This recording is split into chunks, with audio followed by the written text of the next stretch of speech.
You know, I got a call and from my stepfather, and he said, "Hey, I got an idea, or something that's been thrown at me from Indianapolis Motor Speedway and Chevrolet, and uh, they want you to be the pace car driver for the Indy 500 this year." And I paused for a second because on one side I was just like, man, that is the coolest thing I think I've ever heard. And at the same time I was like, can I do this? Is it even going to be possible for me to pull that off? But of course, knowing that there's been drivers that have done the double, I knew that the potential was there. But certainly the excitement, I mean, Indianapolis Motor Speedway has meant so much to me as a kid growing up as a race car driver, as a NASCAR driver racing here in the Brickyard 400, and just somebody who's a huge motorsports fan. I dreamed of racing at Indy. I came here as a kid and watched the Indy 500. And my first car was a Chevrolet. My second car was a Chevrolet. I drive Chevrolets on the racetrack. Can't think of anything that has come together that's more exciting than being the pace car driver for the Indy 500.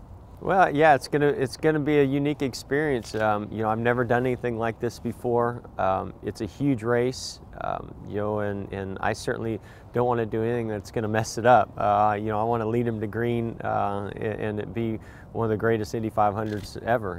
And then I can't wait to get on a plane and go down to Charlotte and run the 600 down there. But one thing I know is the new Corvette Z06 has everything that I possibly could ask for in a car that's going to be on a racetrack. It's going to be a little hard to pull in because 650 horsepower under the hood and this awesome car, it makes you feel like you're in a race car. So it's gonna be hard to want to pull off the track. I'm actually going to come to Indianapolis the night before when I finish with everything going on. I have practice and some events going on in Charlotte on Saturday.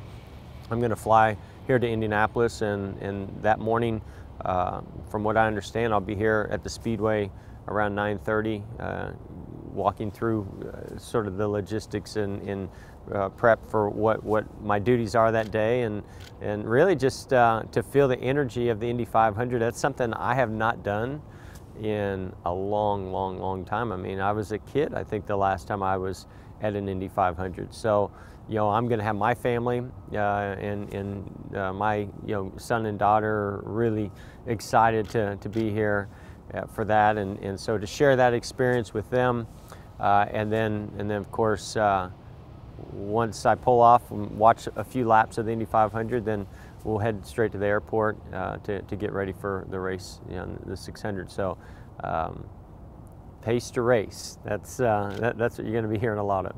The Indianapolis 500 is really the first major motorsports event that I ever watched that I can ever really recall. I mean, that was when I was 6-7 years old, and I started racing quarter midgets, and I just, to me, I've always looked at the Speedway, the Indy 500, as just this sort of surreal experience, and I did. I literally, I dreamed of being a part of that race.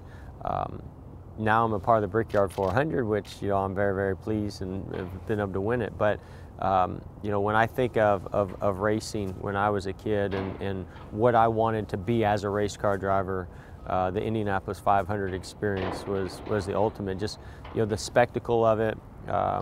The events that happen leading into the race. It's a great tradition.